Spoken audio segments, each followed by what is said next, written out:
was doing so much free work, but I strategically made it look like paid work. You can get a studio these days. You can get a makeup artist. You can get, content creators who are willing to collaborate with you. It can literally cost you nothing and make it look like you're shooting with a brand. Have you ever had someone in your career call you just a hairdresser? Or sometimes you might struggle with your own internal dialogue? Welcome to the Beauty Grail podcast, the place where the industry's most curious, ambitious, and creative artists come to learn, grow, and stay inspired. I'm Ali, founder of the Beauty Grail, and in each episode, we sit down with the artists, educators, and innovators shaping the future of the hair and beauty industry. From behind the chair to behind the brand, these are the stories, tools, and conversations designed to elevate you and your career. Because we all know you're not just a hairdresser. You're a business owner, a creative, an educator, a therapist, a content creator, and a chemist. The name of this podcast was inspired by our friend Natalie Ann. Some of you may remember she kicked off a social media series in 2025 called Not Just a Hairdresser. One of the biggest drivers behind creating the Beauty Grail was recognizing that the industry has world-level talent, but not everyone has equal access to learning from them. What excites me is giving every hairdresser from regional towns to big cities access to the kind of education and mentorship that changes careers. Hi, Doll. Hi, Doll. All right, joining me today is Dom Pelli, known as the King of Glam for many of Australia's famous red carpet looks and influencers. Dom was the DHAA 2025 winner for Bridal and Event Stylist of the Year. He has worked on brand campaigns such as Meshki, Princess Polly, and Portia and Scarlett. And he's also styled some of Australia's high-profile influencers such as Temi Hembrow, Evelyn Ellis, and Indy Clinton. Dom is an educator, the owner of FMB Stylists, and brand ambassador for NAC Hair Care, Kaleo, and Seamless One Extensions. Welcome to the podcast, Doll. Thanks, Doll. Thanks for having me. I'm so excited you're here. I'm so excited to be here. You look gorgeous. Your hair looks stunning. Well, it's only fitting to have a Dom Pelli updo and makeup by Tanya T for today's episode. Only fair, Doll. It's only fair. Be rude not to. I don't think I've actually ever had an updo. Like when I think about all of those key moments, like engagement, wedding, Year 12 formal, if we want to go back that far. I don't think I've ever done an upstyle. So, Doll, I think you should do it more often. Thanks for looking up. Really sick. Of course. Of course. He's a master at three hairs. Not the three hairs, Doll. You started that, Doll. I did, eh? You did. I did. So I just lent into it. Yeah. Yeah. Well, look what you can do with three hairs. It's just amazing, And some clip-ins. And some clip-in extensions. Not going to lie, clip-ins. Did you do the vertical clip-in? I did my vertical hair hat. Yeah. I love that. Yeah, so they're hidden in there. You're so clever, babe. Thanks, babe. Now, for anyone that doesn't know you or your story, can you please tell us from the very beginning how you got started? Okay. From the very beginning. Well, yeah, I think we need to go back, and we need to go back generations. So I come from a family full of hairdressers. So Dad was a barber. My grandfather, his dad, was a barber. So he came out from Italy many years ago. Not Greece? Not Greece, no. Not Greece. Ali thought I was Greece for so many years. Like, she thought I was Greek. Sorry, she thought I was Greek. But yes, I'm Italian. And my grandfather, came out many years ago, opened up a barbershop, and it all kind of just trickled down from there. So my dad... Was your grandfather at Roselands as well? No. So he opened a barbershop in Lidcombe, which is like Western Sydney. And kind of all trickled down from there. Dad was a barber. His brother was a barber. I've got cousins who are hairdressers, and Auntie who was a hairdresser.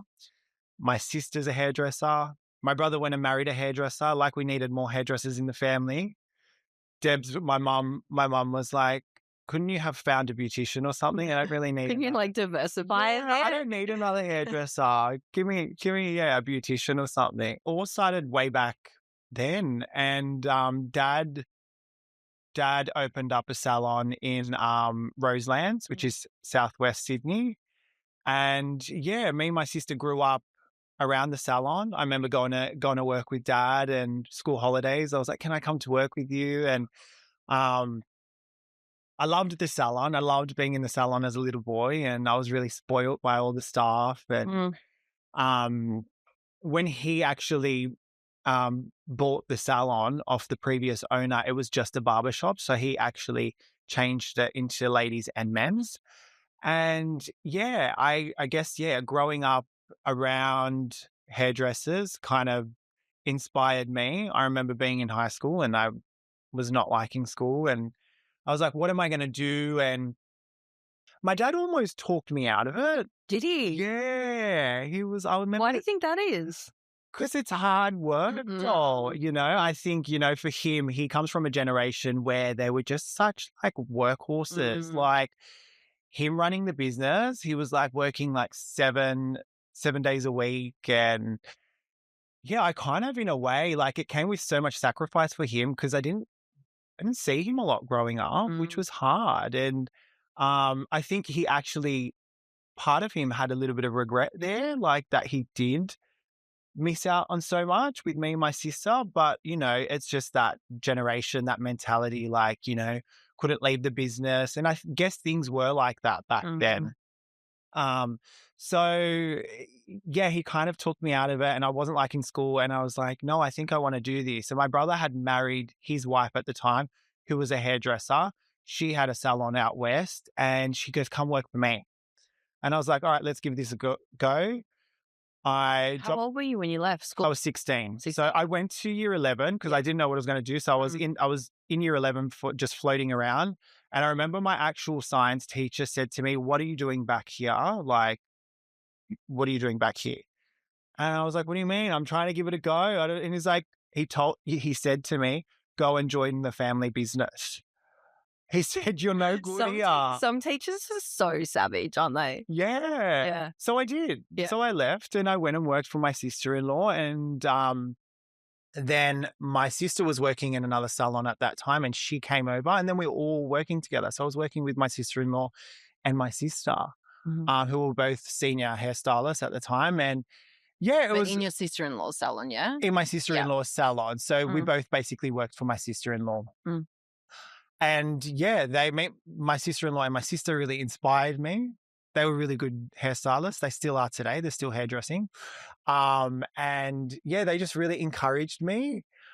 Hairdressing wasn't something that just like light switched on for me. It took me a while. And if I'm not good at something, I want to throw in the towel. I want to give up. But they really encouraged me because I remember being in my second year and I remember chucking a dummy spit and I'm like, I'm not good at this. I don't want to do this. I'm going to leave. I'm just stuck behind the basin. And they were kind of like, snap out of it, stop being stupid, like just stick it out. And they really encouraged me. And I think, I was really inspired by them and the work they were doing. So I stuck it out. Is that do you think that, like in hindsight, is that your perfectionism kicking in? Because you're such a perfectionist. It's my OCD, it's my perfection. It's just like, if I can't do something to my, like 100%, if I can't make something perfect, and like, I guess that has not helped me in my career because I've always kind of in some way chased perfection and it can kind of drive you insane a little bit as well. I think it's like, it's a strength and a weakness. It just it depends on the situation and the environment. Yeah. So when your dad had the salon, was it in the same spot it's in now at Roselands? No. So Roselands is one of the oldest shopping centres in New South Wales and it's kind of evolved and had a few renovations and refurbish along the way. So he's kind of moved around the centre. I did 2 years of my apprenticeship with my sister-in-law and then I went over to Dad's salon. Because Dad, he wanted his son with him. He's like, come over. And so, I moved over to Dad's salon, which was in a different location. And it was really interesting because Dad obviously had the barber side of the business and I was thrown into barbering. And that's what I did for so many years. Did you really? I was just doing men. Yeah. So when you went from your sister-in-law to your dad's, you did barbering for quite some time. Yeah. I did not know this. I was a barber before I was a hairstylist. I did not know this. Babe, I can do a really good fade. Can you? Yeah, but I'm not. Don't ask. Don't ask. I can, but don't ask me to do it. I can do. I had to learn on men, and I think. Wow. I think that's why I enjoy cutting so much, because I feel like I picked up that barbering skill as well. And my dad was really hard on me. There was a lot of scissor-over-comb and a lot of from young to old. And those older gentlemen, they want a really precise scissor cut. And that really, I guess, upskilled me. So it worked in my favor. But I'm standing behind this barber chair for so long going, this wasn't what I had planned. I wanted to do ladies' hair, so... So how long were you barbering for then? I reckon I was barbering for 5 years. Really? Yeah, 5 years I was stuck behind the chair. Yeah. Talking about football. Doll. I don't watch football. Doll either. I don't know anything about sport. Oh, babe, I used to fake it a lot of the time. Oh, yeah, the doggies on the weekend. Yeah, how'd they go? Yeah, missed that match. How was it? How was it? Tell me about it. Yeah. So, yeah, it was really interesting because I knew, I wanted to build up that female clientele. So being in a shopping center, we got a lot of foot traffic and a lot of people walking in. So any opportunity I could get my hands on a lady, I was like, I'll do her. And I get her in my chair. And I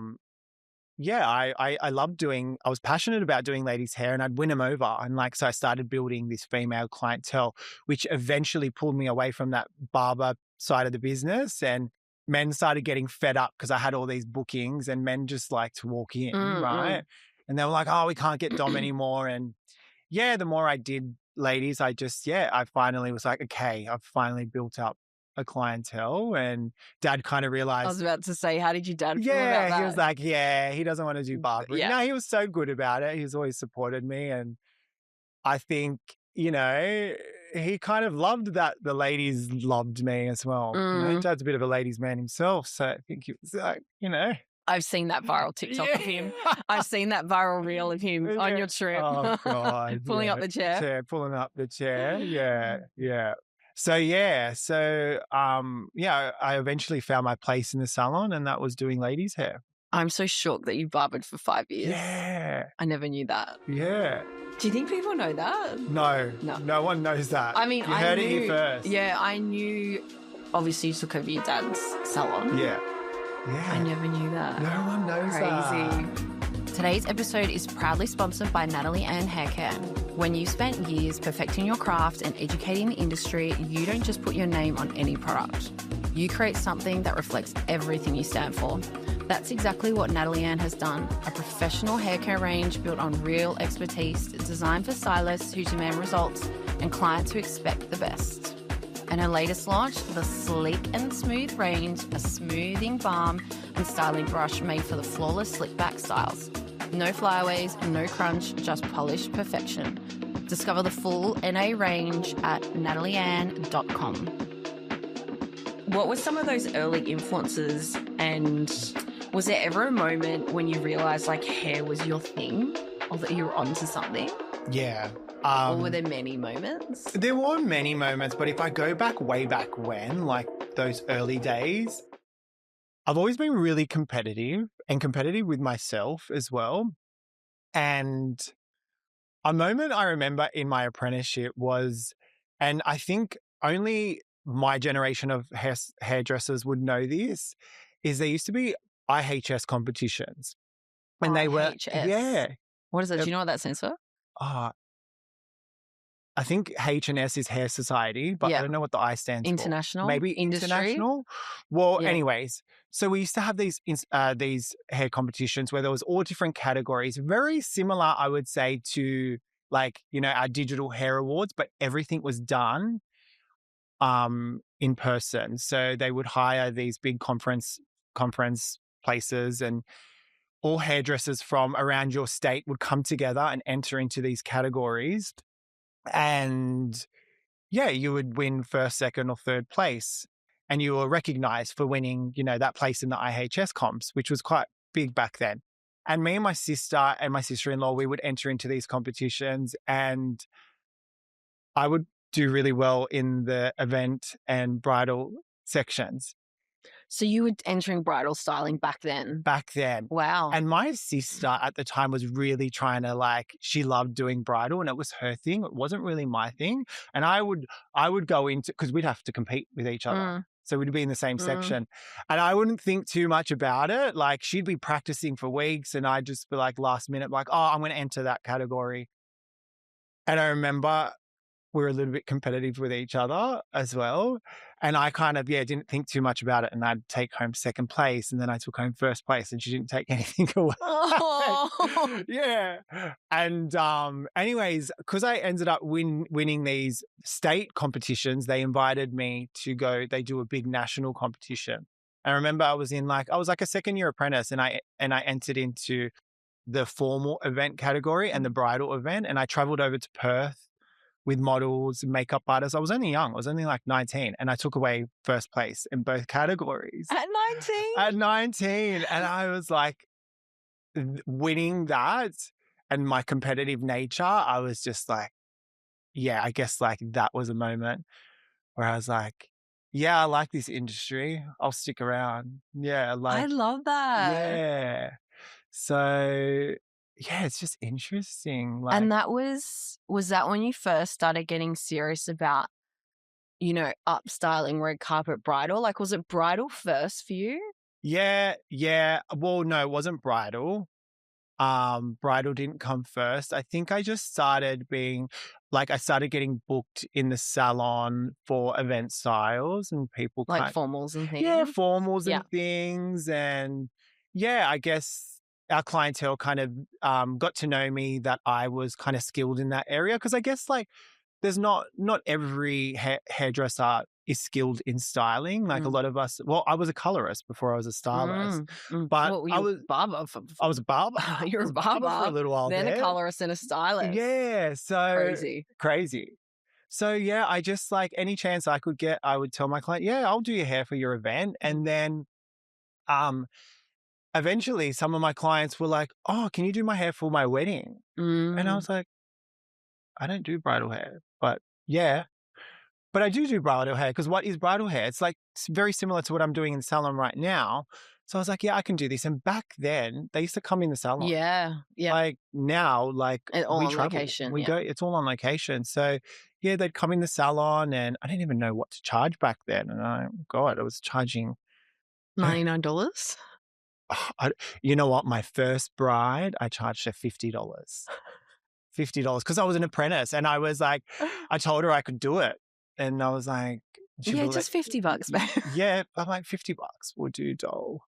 And then obviously social media happened and that's the whole bridal evolution happened after that. God, what a story from barbering to colorist to stylist. Crazy. What a truth bomb. What do you think shaped you in those early days? I think definitely, obviously, growing up around a family of hairdressers, at the dinner table, we were talking about hair. Really? Yeah, I know. Mum used to get a bit... Like clients or we'd have a bitch. Yeah. We'd go home and vent and be like, oh, I had this client today. So we could all vent to each other. I don't know, not even just about clients if you had a difficult client, but hairdressing's hard, salon life is busy, so we'd all go home and, kind of vent to each other. But if I look back at what really shaped me, honestly, it was sticking it out, because I guess there was times earlier on where I was like, I knew there was something so much more I wanted, but I didn't know what it was. So I just kind of stuck it out. I was, working for Dad. I know there was potentially an opportunity for me to take over the salon. So I didn't know what that was going to look like. So it's kind of just stuck behind, I shouldn't say stuck behind the chair. I was behind the chair because I don't think you're stuck. I was behind the chair and I was just waiting for my moment and I was, doing my thing in the salon, but I knew there was something more. But I was lucky that I just had people that were really encouraging. And I think at that time it was my family. Yeah, like, yeah, I guess like I really just stuck it out. I was really perseverant. Is that a Yeah, word? you persevere. You're very Persevere. resilient. Yeah. Yeah. Yeah, I was just like, yeah. And I think again, I've always been really competitive with myself, You are. and I just wanted to be better and be Yeah. the best Yeah. at everything I done. But it shows in your work though. Yeah. Like I remember that day when we recorded your online education. Yeah. Like that was like I knew you're always that way inclined, but I like saw it up close for like 2 10-hour babe, days, you know? You saw a different side to me then. I was No, but the perfectionism and just, you know, like it was really obvious to me like how you got to where you are. Yeah. Like recording with you for like 2 full days. Yeah. And it's true what you say. I definitely think it's worked in my favor. And, you know, sometimes it can drive you a little bit crazy though, because you're just like inside your own head about everything. It's a strength and a weakness. Yeah. Depends on the environment. Exactly. Yeah. You know when a product comes along that just changes the game? Well, if you're a stylist or you love great hair, you're going to want to hear this. Today's episode is brought to you by Jador Hair Supplies, and they've just launched the incredible Cane Vakai 7cm tape weft extensions. These extensions are designed to make every stylist's life easier. The 7cm tapes means faster installs, which mean less time in the chair and more money in your pocket. Whether you're doing a full transformation or quick infills, the wider tape gives you extra coverage and a beautifully seamless blend. And of course, quality is everything. The Cane Vakai range comes in 12 stunning colours and a luxurious 22 inches in length, giving you options for every client and every look. If you're ready to level up your installs and deliver flawless results with less effort, check out the new Cane Vakai 7cm tape weft extensions. Available now, exclusive at Jador Hair Supplies. Your clients will love them, and honestly, so will you. Head to trade.jadorhairsupplies.com.au, linked in our show notes. Can you talk through some of those like breakthrough or career-defining moments? Because you would have had so many, you know, like your family was that early influence, but I know you've got like a really tight crew. In the industry now, like who were some of those other mentors or some of those like breakthrough moments, career defining moments over the years? Yeah. Well, I think, you know yourself that one of my biggest mentors has been Natalie Ann. She just, you know, out of the kindness of her heart, reached out to me one day and kind of took me under her wing. How did that happen? I don't think I've actually heard the story. I know why it happened, and I think it's because like she's seen the shift in my content online. You know, for so many years, because I was behind the chair in the salon, my content was just, you know, a bit average. Just I was taking pictures of the back of my client's head and just showcasing color. There wasn't much thought about it. And it wasn't until I started switching up my content and really getting creative and, you know, really showing the skill that I had, that there was more to me than just behind the chair. It got her like she noticed it. And I think at the time she had just launched her hair care brand. So she was looking for people to partner with her. And she rang me one day, and I don't even know why I had her number saved, but her number came up as Natalie Ann, and I shit myself. I was like, why is she calling me? I remember I was in the salon. I was like, why is Nat calling me? And yeah, I don't know. She still makes me a bit nervous. I don't know, because I have so much respect for the woman. She makes us all nervous, baby. She makes us all nervous. Whenever my phone rings, I'm like, what does she want? And she called me and she's like, have you ever partnered with a brand and worked closer with a brand? I'm like, no. She's like, why not? I'm like, I don't know. She's like, well, you're going to partner with a brand. You're going to partner with my brand. And yeah, and it was the best like collaboration, one of the best collaborations I ever did, because it came with so much opportunity, and it was the opportunity for her to guide me, to teach me so much, because after that came so many other brand opportunities, and she taught me how to negotiate. She taught me, you know, the ins and outs, because it's hard when all that comes your way, and there's no playbook. You're like learning as you grow. Yeah. And you can easily, you know, sell yourself for, you know, less than you're actually worth. You really need to know your There's no worth. pricing matrix in No, this industry, is there? Yeah. no, you don't know how to Yeah. quote things, and so she taught me so much. And also, like, she's so generous, and she really shone a light on me. She used her platform to Mm. share who I was as well. And she's done that with so many people, Mm. which is like, like I just love her for that because, I definitely am grateful for where I am today. And I think, it definitely comes from a lot of the people you meet. And one of them for me was her. Mm. And you know what? Another person that like changed up I like really changed the way I thought about hair was, and I spoke to you a little bit about this morning, Mm. was he's always inspired me, and he inspired me for so many years, was Shannon J. Williams. Oh, yes. Yeah, and Yeah. I just loved his work. What about his work? Oh, I just loved his editorial flair, but then it was still almost a little bit glam. To me, I could relate to it, and I was just like everything I kind of like wanted to be.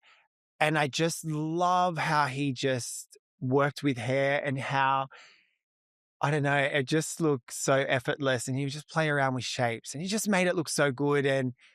And yeah, I just wanted to learn from him. And I remember at the time I had just taken over kind of dad's salon, and I wanted to start investing in education for the girls and for myself. And I remember reaching out, and he done like one-on-one salon education.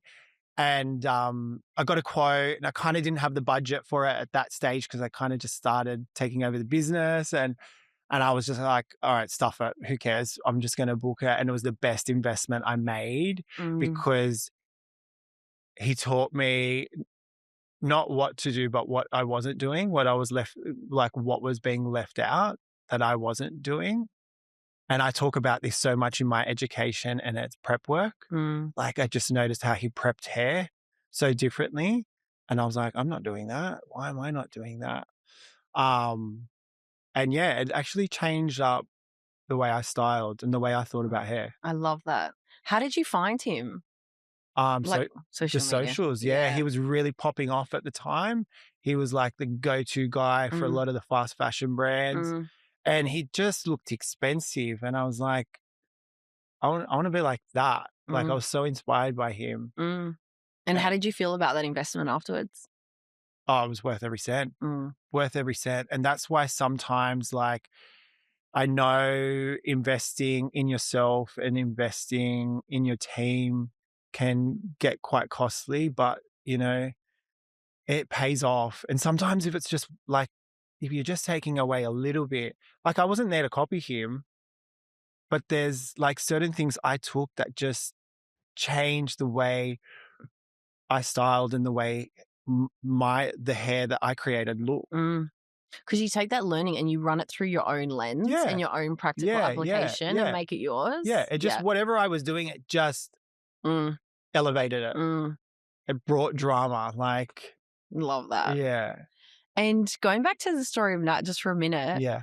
So you said that Nat noticed your content changing. How did that all come about? Because I love talking about this with you because, from barber to colorist to stylist to bridal to red carpet to brand campaigns, like that is like such an interesting journey and like trajectory for someone's career, right? So what were you doing? What do you think got you noticed? Like what were you doing? What do you think got you noticed by Nat? Yeah, I think so. My content changed up because I had a really good friend, Amy Henneman, at the time, who it was just after COVID and we had a lot of free time. And she was like, babe, let's really change up our content. She had a studio. She had a few influencers that she had connected to, micro influencers at the time. We were all kind of on the same page, and she said, come on, let's get in the studio and start changing up our content and like create some really beautiful work, not just stuff we did not just looks we did on our clients. So we started getting in the studio and yeah, we started doing some really beautiful stuff. But it wasn't that moment because from that, I got noticed by like fast fashion brands like, Meshki. We talk about Meshki. I remember they reached out to me, and then those brands that I was working with, the content I could get because they had access to, models. hottest models. Yeah. They were booking the best makeup artists. And fast fashion brands, a lot of them are really chill. Like they let you get your own content. So I'd set up my camera and the models just knew how to pose. And I was like, this content's sick. And and I guess, I really tapped into that content creation side of things, and I started to like play around with apps, and I started to get really good at it. And I know that's, when that obviously grew, my platform started to grow. And then Nat's always scouting. Nat's always looking out. She's in got the such industry. a good eye, she though. will find you. She's got a great eye for talent. She's got a great eye. And then, I know that's she was watching, and she was like, yeah, okay, I'm going to make the phone call. So I guess that it's just crazy. Like when you think about just like making that start on content, on that idea, on that step change, on the next evolution of what you want to do, like what you can get out of that if you're just patient and you keep at it. Because there was something before that. So like, what was your first ever brand campaign? My first ever brand campaign. Wasn't it your cousin? Yes, you know more than me. You know me so well. Yes, my cousin had started a clothing brand, fast fashion brand. And obviously there was no budget. So she reaches out to her cousin. But she'll hate me for saying this, but like she's just so good on socials, and she could easily had gone down this influencer career path herself. So she's got a really good network of like girlfriends who some are influencers and that. So she pulled in her friends. It was all love jobs. It was all favors, man. It was all love jobs. But there was all collaborations. Yeah, it was all collaborations, and so many collaborations in the early days. And so I remember her mum was dating this guy at the time who had this mansion in Vaucluse, and we shot this shoot. We shot at his house, and it was this beautiful house around the pool, and we had these beautiful girls come in. Amy did the makeup, and that was my first, content shoot. Solo budget, but she just knew how to make it work with an iPhone. But like that's how you get started, like I think there's this misconception around like you need to be at a certain level, or you need to have a certain amount of money, or you need to have certain connections to get started. But when you actually hear people's stories on how they got started, it's with zero budget. Zero budget. Zero budget. An iPhone in hand. Yeah. IOUs and collaborations.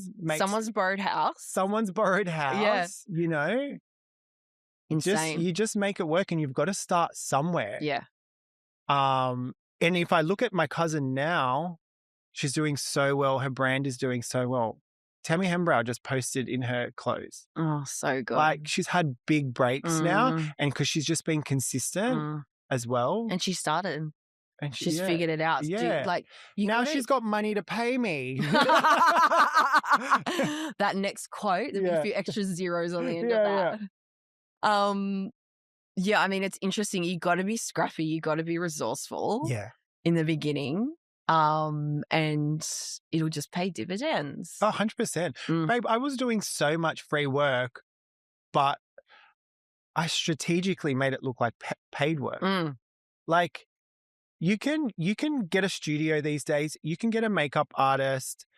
You can get, content creators who are willing to collaborate with you. It can literally cost you nothing and make it look like you're shooting with a brand.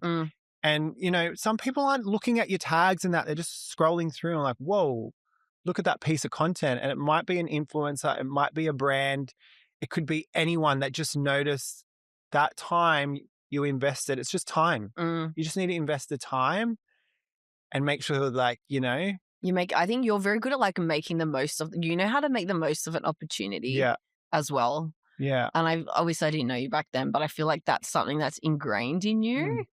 Yeah. you need to. Like, I think whenever I walk, whatever job I was doing or whoever I was walking into like whatever room I was walking to, there was a kind of a plan subconsciously in my head of what was I going to take out of this, and how was this going to make me look, and how was this going to elevate me, and just I just wanted people to see me and see what I could do. I love that story. Yeah. So what came after that? Because I would call that like a bit of a breakthrough, like a career defining moment, like looking back now, because it's almost like that was the beginning of the brand campaign. So like what came after that? Yeah. So after that, Meshki contacts me. Yeah. I know Meshki back then isn't what it is now, but like Meshki's like one of my number one brands. Yeah. Well, I remember not knowing who they were, but I remember messaging all my girlfriends going, I got a job. Meshki's reached out for their activewear campaign shoot.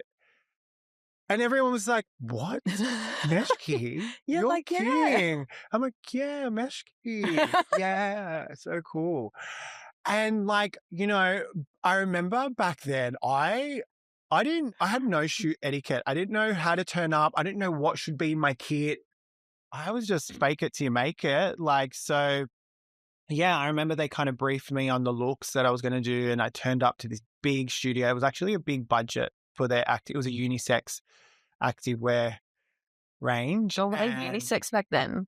Sorry? They're not unisex anymore. No, they're not. Yeah. It was a one small drop. Right. They did. Yeah, but it was big. It was pretty big budget. And I remember walking in and all these, people were running around and they just had such a huge team on this campaign. And I was like anxious and nervous, but it was also so exciting. Like, I just loved the atmosphere. I loved being on set. And I was like, getting a little taste of that. I'm like, yeah, this is where it's at. This is where it's at. Like, and I remember, I was so scared to set up my camera and ask the models, like, do you mind if I get like, actually, I don't think I did. I think I was asking back then for like photos. Could I just get a quick photo? That's all it was. But it was like from that, other brands came along, Baby Boo Fashion. After all that kind of was a domino effect. So a lot of opportunities came my way, but I learned how to be on set. Like, I learned, what I needed in my kit, what lighting I should bring along. And I learned that off like the people I was working with. Like, I made some really, really good friends with the makeup artists, and one of the best friendships I made was with Kayla Perez, and we just connected. And like her makeup, like I didn't even know how to. I mean, she's touring with Thames now. That just goes to show how incredible she was. And we just connected, and I knew she was one of the best. And I was like, I need to work with the best. Like, they're the people I need to be around. And she was doing all the big influencers in Sydney at the time, and we really connected, and she would recommend me to any of the girls. And so I have a lot to thank her for as well, because she kind of like, help me make those connections with those influencers. And she was doing a lot of their style, a lot of their glam for their events and stuff. And she'd call me in last minute, or you can come do the hair. And I'd be like, yes, drop everything. Like, I'd just done bridal in the morning. I'd been going for 12 hours. And I was just hustling. I was just, yes, saying yes to everything. Everything. I was burning myself out like crazy, but I was in my 20s. Yeah, you can do it. Yeah, you can do it. Well, actually, sorry. Yeah, late 20s. My back was broken. I was like... So you were getting booked. Yeah, I was getting booked. I was going, who cares? I was like, living the most unhealthy life, just on the go, just binge eating because I didn't eat all day. But I think what I take out of that is two things. It's like relationships are everything in this industry. And because like if you do a great job and people enjoy working with you, they will always refer you. 100%. And it's amazing. Like, people think about mentorship like, I need a mentor, which, is right, could be right for different stages of your career. But I think people underestimate how much you learn just being in the presence of other people that do amazing work. Yeah, exactly. You just need to be in the right places with the right people. Today's episode is brought to you by Alex Loves Colour, Australia's go-to brand for pre-cut pop-up foils designed for salon professionals. These foils make every colour session faster, easier and more stylish. And here's the exciting news. ALC has just launched 4 stunning new colours: rich burgundy, warm beige, classic navy and sleek black. Perfect for creating a luxe cohesive look in your salon while delivering the same salon grade performance you know and love. The foils are recyclable and pop-up ready. Whether it's a full transformation or quick touch-ups, Alex Loves Colour Foils gives you speed, precision and style in every sheet. If you're ready to elevate your colour game and impress every client, explore the full range at alexlovescolour.com.au. Think colour, think different. Like, just surround yourself with skilled people. Just pick up little things. I'm a stalker. You know, I watch people online, like hairdressers that inspire me, and like I'm just screenshot, like, you know, what products they're using. But yeah, you just need to learn so much. Like, take what you can get from the people around you. Just being in the presence of other people. Yeah. Crazy. Yeah. Those little tips and tricks. Yeah. Like it might be little like nuggets. the little gold nuggets. Yeah. So important, because all those little gold nuggets, they like compound. Like you pick up little things along the way and they all compound. Yeah. Well, yeah, 100%. You know, a lot of the skills I have are honestly just being around the right people and just picking up all those little things. Yeah. So good. Now, last year was a huge year for you. You had your award win.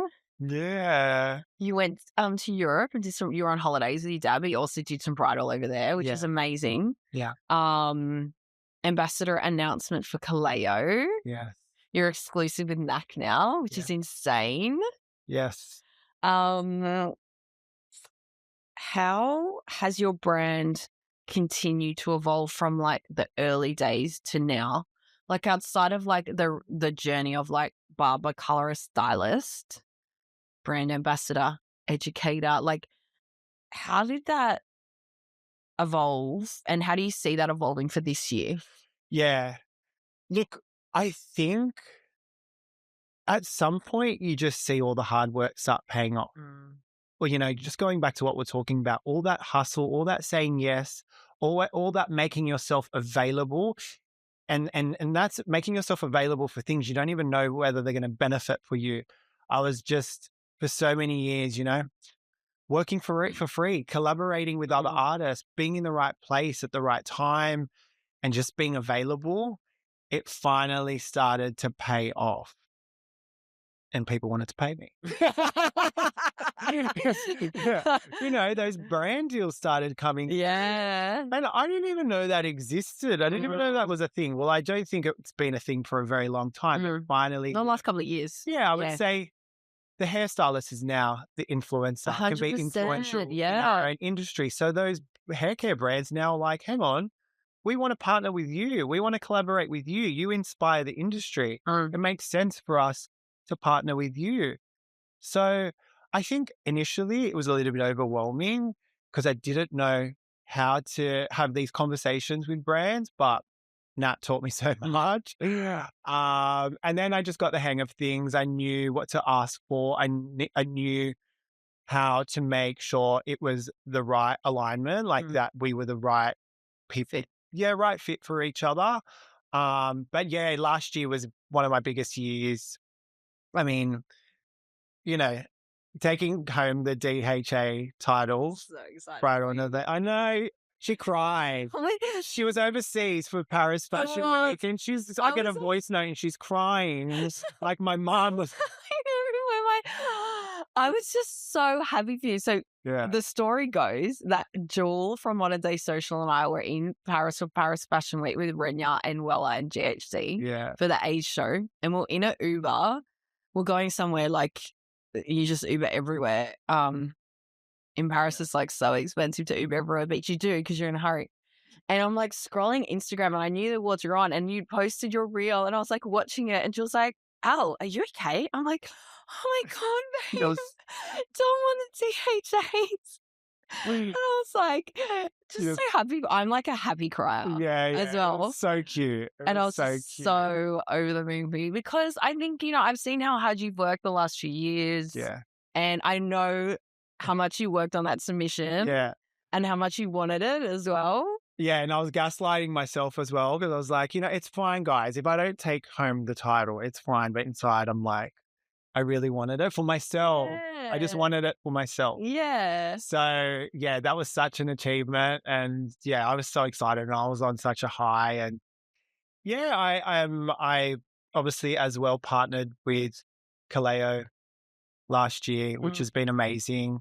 They're an amazing brand to work for. And, something really secure with NAC Hair Care and, an exclusive partnership, which is a scary move, but felt so right for me because obviously I've been with NAC Hair Care for so many years now. So it just felt like the right fit for me.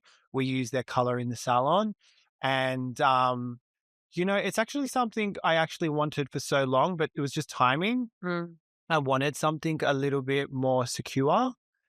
And yeah, I guess like for me moving forward, I'm just, I guess, yeah, finally reached that stage where you get these opportunities and now I get to say yes and no to things. Whereas I was like, yes, yes, yes. Yes. You got Now I'm like, I choose. be more selective. Bit more selective now, which is a really nice place. But you've done all the hard yards. You got to do the hard yards. Like it honestly comes with so much sacrifice. Yeah. Yeah. Let's talk about some of those behind the scenes truths, what people don't see from your success. Because I feel like from the outside looking in, it can often feel like someone's like an overnight success, but that's never the case, right? Yeah. Even just hearing about your story, was a barber. I can't. I'm still shook. I'm still shook from that. I can't believe I didn't know that. Yeah. What were some of those challenges you faced in the early days when like taking over the salon or like scaling the salon or starting in education or like starting out with content? Because, it's quite a shift going from behind the chair stylist to bridal, red carpet, like A-listers, influencers, brand campaigns, right? And I think when I met you, you were already doing those things, right? And you forget all of those steps before. So, like, what are some of those behind the scenes challenges? I think for me, the biggest challenge I felt was trying to juggle it all. Because you got to remember, I had the salon. I got, I took over the salon in 2019. My bridal business was like taking off. Like I was booked every weekend. Then I started shooting with all these brands, working in events, red carpet events. And then, I was like trying to do it. And then, I've got my clients in the salon. And obviously I wanted to do it all, but it became very, very challenging. And plus you're getting brand deals. So you got plus the brand deals. And I'm a one, like, it was me at the time. I've got a very good salon manager now, but at the time I didn't have that. I was like on my own. And then you're trying to roll out all this content as well because you want to stay consistent. And there was definitely a point I was trying to juggle it all. I was shuffling around clients to make the shoots work. I was trying, I wanted to be on set. And it was just, it got really chaotic at some point. And I was like, really burning out. And I would say the salon suffered a little bit because I'm trying to build my personal brand, Dom Pelli Hair. And that was just growing quite rapidly that I just wanted to stay on that train. And I selfishly, not completely, but kind of neglected the salon a little bit. I just pushed that aside. It's like anything, it's ebbs and flows. Yeah. It's just like, it was like the business was established. Obviously, you've got to remember I did take over my dad's salon, but then, at the same time, I'm trying to shift the whole dynamic of the salon and I wanted it to be a little bit more of an exclusive experience for our clients. I wanted that high-end salon. And so I'm trying to make that happen. And it definitely came with a lot of sacrifice there. And like, I definitely wasn't a priority myself. Um, I remember actually I found it so challenging. Like there was so much noise in my head that I actually started to have a really bad relationship with alcohol. Really? Yeah, no, I wouldn't say I was an alcoholic, but like, and it's so big in our industry, but I'd just go home and have a drink. And just like wind down. I was like, I just want to turn the noise the brain, off. Turn it off. And I just, all these really bad habits. I was binge eating because I was like working like 12-hour days. If I wasn't in salon, I was on set or working the influencer. And I was just, like really, really bad habits. And definitely wasn't living a healthy lifestyle, nothing like I am now.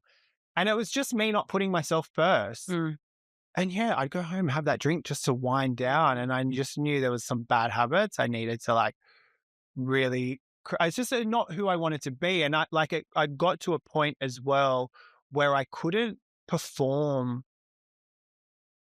like to my full capacity as well. And like, that's when just over a year ago, I made some real big lifestyle changes. I was like, okay, I, pulled myself away from the salon floor, which I only do to 2-3 days max on the salon floor, not really taking on new clients anymore, which is a nice place to be. I've got a little bit more time. I think I wouldn't say time. I found a better balance now. And I think it's because I'm not chasing all those things and found a much better outlet to turn down the noise in my head. And that's fucking having a better routine and, eating better, sleeping well, going to the gym. Like there's just other ways to do things. And you got your weekly structure. Yeah. So I do feel like now, I'm in a good place. And I don't know what balance looks like, but I'm definitely in a better place. If there is balance, balance doesn't exist. It's just like, it's just like, this is kind of like the structure you work to, and it doesn't happen every week, but like where possible, you try and stick to this. Balance is for retirees. I'll find balance then. Okay. Totally. Every salon deserves a partner that goes beyond products, a team that supports your growth, your craft, and your vision. Today's episode is brought to you by Rogue Beauty, known for providing stylists with Australia's most loved professional haircare brands, including All Bay, R&Co, Maria Nilla, Isles Formula, and Alex Loves Colour. But what truly sets Rogue apart is their dedication to supporting the artistry of hairdressing through education, innovation, and a portfolio designed to help salons deliver a genuine premium experience. With Rogue Beauty, you're not just accessing world-class products, you're building a partnership with a team invested in your success, empowering you to elevate every service and create unforgettable results for your clients. Discover the Rogue Beauty experience at roguebeauty.com.au/beautygrail.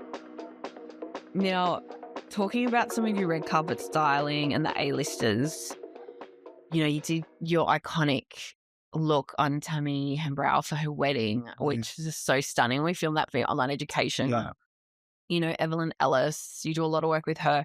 What would you share with someone that wants to start doing that type of work?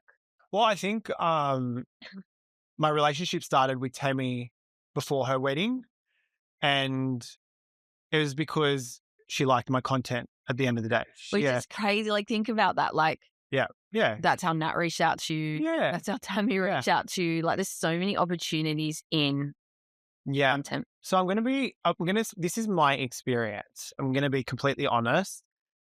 But if you're stuck in a bridal bubble and if you're stuck in a bridal bubble, I would say there's that bubble of you just posting bridal hair all the time, you're going to attract wedding planners, brides-to-be. That's what you're going to attract. If you're just posting your client in the salon and it's color work, you're going to attract clients and hair care brands. If you're going to get really creative, get a studio, get some really cool people to work with, maybe get a content creator, stick makeup, and think outside the box and, let your content have a little bit more of an editorial fun, make it fun, get a little bit more creative. People like, your Tammy Hembrow, Evelyn, who are in that influential world, that's what they're seeing. They're not seeing the bride you post unless they're getting married. Yeah. They might be looking at the color, but they're not, they're, a lot of the influencers I work with, they don't see me for color. They've got maybe their hairdressers. Some of them do, a lot of them do, but then there's some of them, that have got their own colorist. So you attract what you put out there. 100%. Yeah. So don't think no one's really going to notice you if you just post. Like, sorry, again, I just wanted this to sound right because it's so fine if you want to just post bridal. Yeah. That's so fine. Yeah, but if you want, no, that's what you're going to attract brides to be. Yeah. But if you want to get evolve a little bit more, if you want to work with fast fashion brands, you need to show them how diverse you can be. Flip it. You need to change up the content. Or even like offer to assist. Like I see how many people assist you or have assisted you. I think that's another really great way. Yeah. To get a look in. But like content is king. Yeah. Content like is everything. king. I just feel like what I've learned is so much happens in the DMs. Babe. So much networking happens in the DMs. It's crazy. It changed my whole career. Crazy. It changed my whole career. I am where today because I had a platform where I could be noticed. And you hustled. Yeah. Yeah. And you hustled. And you thought outside the box. You're like, I love being behind the chair, but I also want to do this. So I'm going to invest in this as well. Yeah. There was so much more to me than just being in the salon. But I mean, oh my God, there's so many people that are in salon behind the chair that are doing insane, incredible things. Like Dane Wakefield. Like, oh my God, look what that bloke has, like, his work is insane. He's literally like the most beautiful human too. I love Dane. Kane, like they're like big colorists that are doing amazing things in salon. Yeah. I just, for me, needed to step out of the salon to do some great things. Yeah. I love that for you. Now, you've been educating for a few years now. How did you get started? Like, what was your first class? Like, how did that come about? My first class was actually I reckon 10 years ago. Yeah, NAF put me on the road.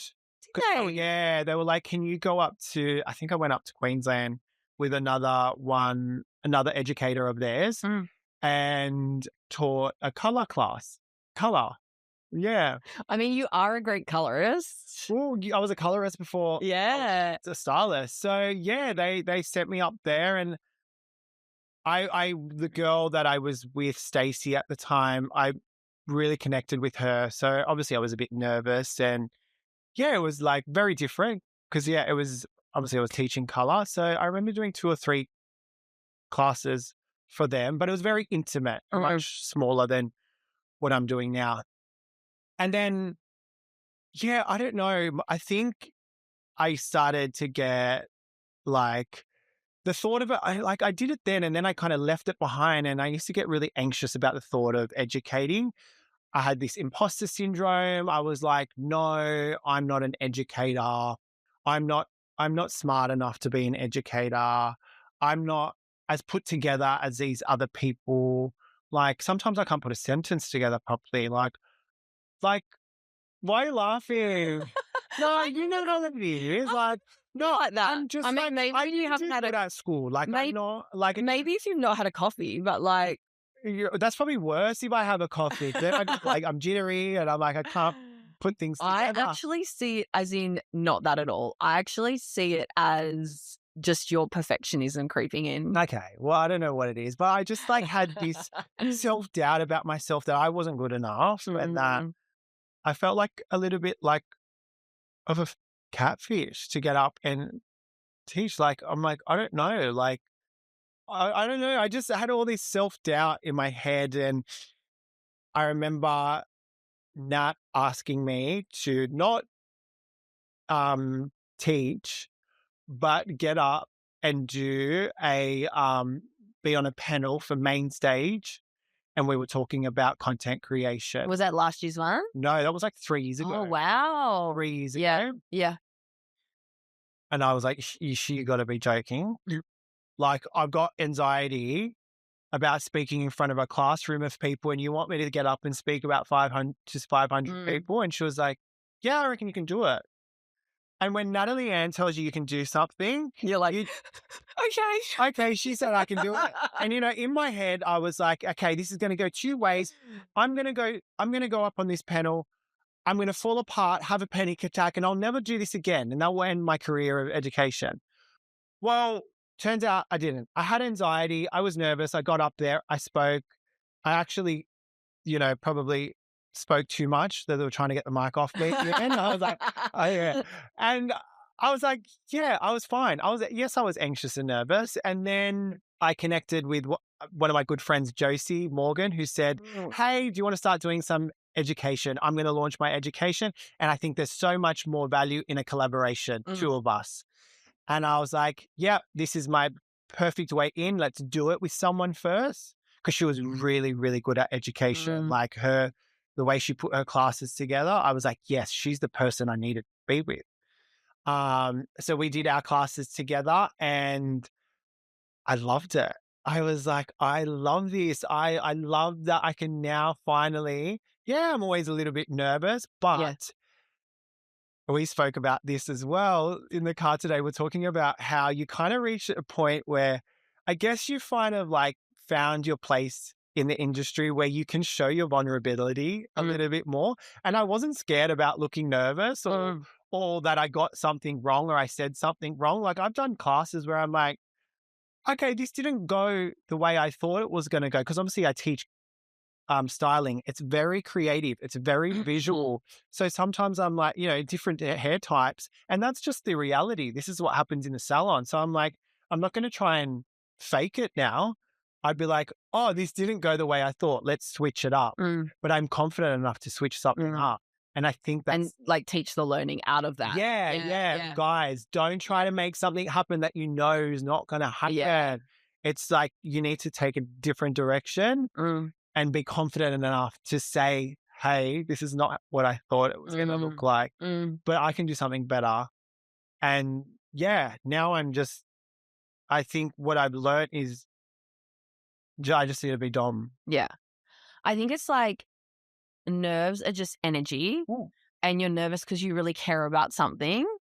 So it's just like what you're telling yourself when you get nervous. And I think like, no matter where you are in your career, you're always going to get nervous because you care about what you're about to do, what you're about to teach, what you're about to execute, what content you're about to film or whatever it is. 100%. I was a little bit like nervous about today because I care, because I was like, I want to tell my story. And I was so excited because I'm here with you and you know me so well, but I just I'm comfortable with you, but still I was, in my brain, because I'm such a perfectionist, I'm like, I just want to make sure I really speak. You're hitting all the notes, babe. You're really hitting all the points. Okay, good. Quick shout out to something I actually use every day at the Beauty Grail, the 270X Creator Tools from FK. The viral MagSafe snap stand is my absolute go-to. My phone just clicks on and I've instantly got the perfect angle. It's compact, reliable, and it honestly comes everywhere with me. The wireless mics are super clean and an absolute must-have. And the vlog screen, genuinely game-changing. It sticks to the back of your phone so you can use your back camera and still see yourself, which means way better video quality without the guesswork. If you're creating content for your business, this tech makes everything faster, easier, and your videos look so much more professional. And because you're listening, FK is giving you 15% off. Just head to phoneking.com.au and use the code BEAUTY15. I actually love this stuff. It just makes filming simple. All details linked in our show notes. So what were some of those takeouts over the years? Like you started off collaborating with NAC, then you're collaborating with Josie. Now you're doing your own independent education. Like what have you learned along the way being an educator about teaching others and about yourself? Yeah. I think, again, be true to yourself. I think, education doesn't have to be so structured and put together I know my classes aren't. And people want to hear about your journey. They don't want to just hear about like all the success. I speak a lot about the things that went wrong for me as well, because that's our reality. So I think, not just sharing on the highlights, but sharing about things that went wrong. And like, there has been times where I'm not perfect. Like I stuff up. I still make mistakes. And, I've worked with certain people where I look back and I'm like, I wish I did things so much different. But I needed to make that mistake to upskill myself. So I think it's so important not to gatekeep as well when you're educating. If someone's investing in you, like be vulnerable. You be vulnerable, share it all, show them all. Share the mistakes. Yeah, because I guess you kind of have this responsibility, and you don't want people sitting there going, that's so out of reach for me. Everything he's doing or everything he's done is so out of reach. Obviously, you want people to walk away from your education going, I can do that, or I can be that. I'm going to try that. They need to walk away feeling inspired, not, oh, that was a great show, but so out of reach. So it's important that you're in touch with your audience. Yeah. Yeah. Totally. Yeah, I feel that. I mean, I think that, like being vulnerable is like, we were talking about this in the car, but I actually feel like, like when you've achieved a level of success, it's a bit easier to be vulnerable. And like I'm like vulnerable like in private, but not a lot on social media, because I feel like, I'm trying to grow my brand. I'm trying to grow my business. So Shut up. Babe, the industry love you. I know, but I don't feel like... Look at how long have you been in this industry for? Like 2 years? 2 years, and you are so well respected. But I'm not. You I'm just not like creeped your way, and everyone loves Ali. Every little back door. We all want a piece of Ali now. How did I get so lucky, babe? Stop. So you just loved me. No. But I think it's such an important one though, because it's like in my mind, I don't know if you feel like this, but it's like, when do you kind of feel comfortable in being vulnerable? Because that's like, people learn from other people's journeys. And when things go wrong. Yeah.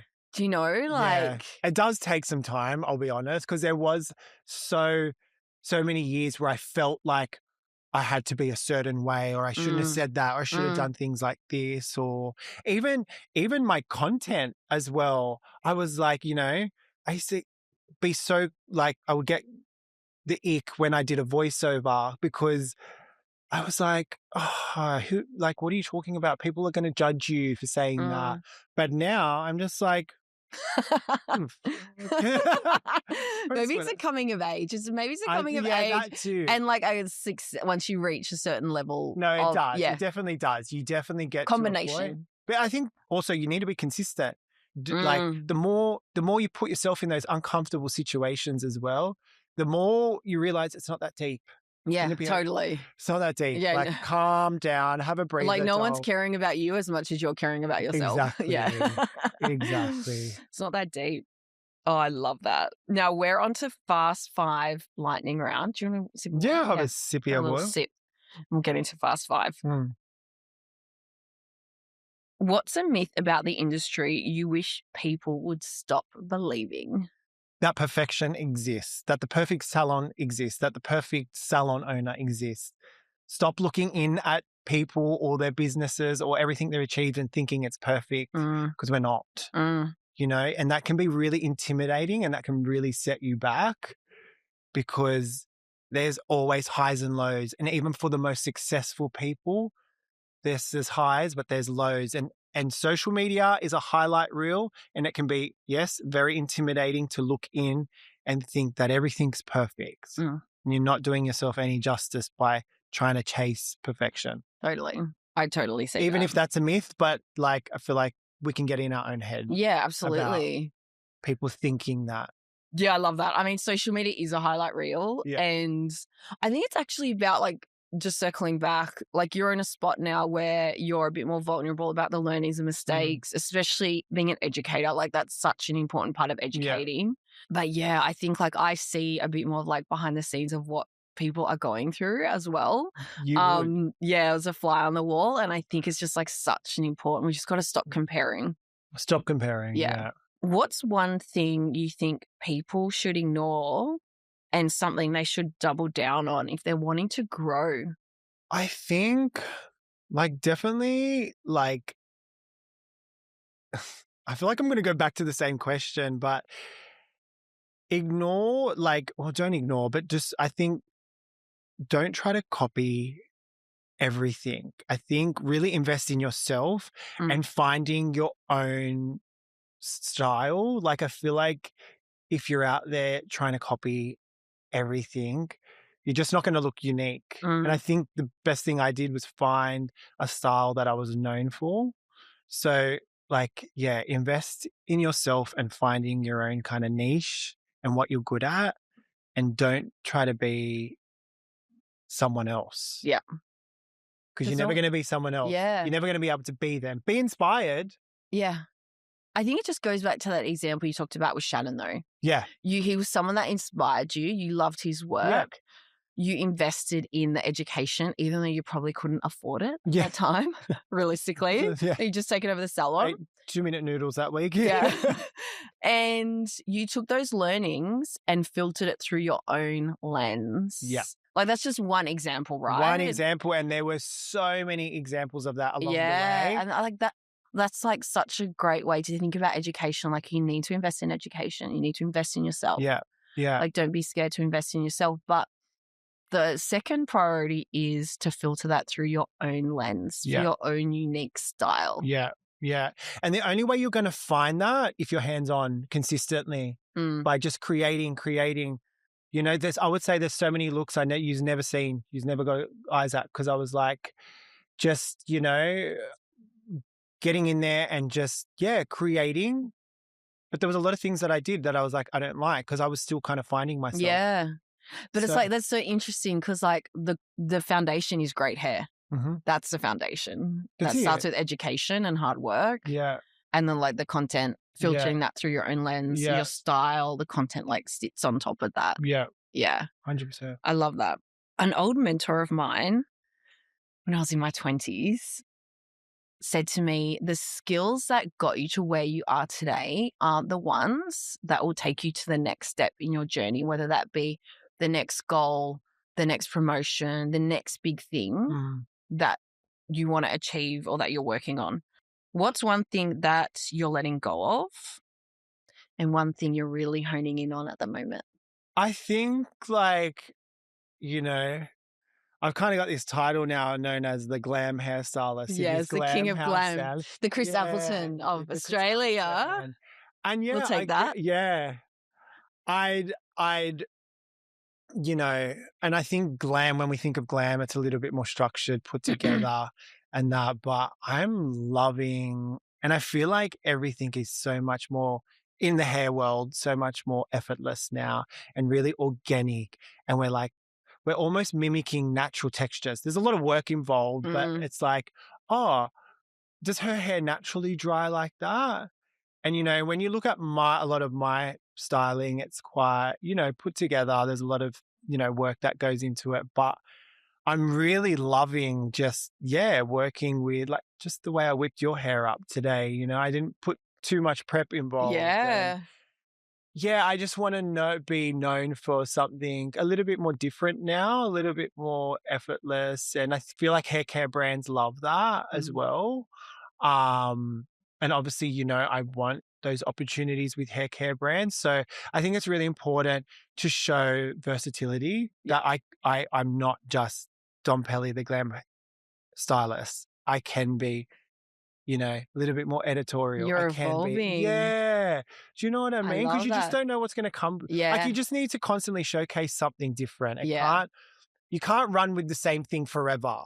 Do you know what I mean? Yeah. Well, you could, but you know, I just feel like if you want those opportunities, you need to show something new, you know, I just, in the last 12 months, learned how to do extensions. Well, one technique of extensions. I wasn't doing that for so long. And I'm now doing these incredible extension installs. When I say extensions, I'm talking like proper installs where they're living in your hair. No, obviously, I work with clip-ins, but yeah, I just learned a new technique.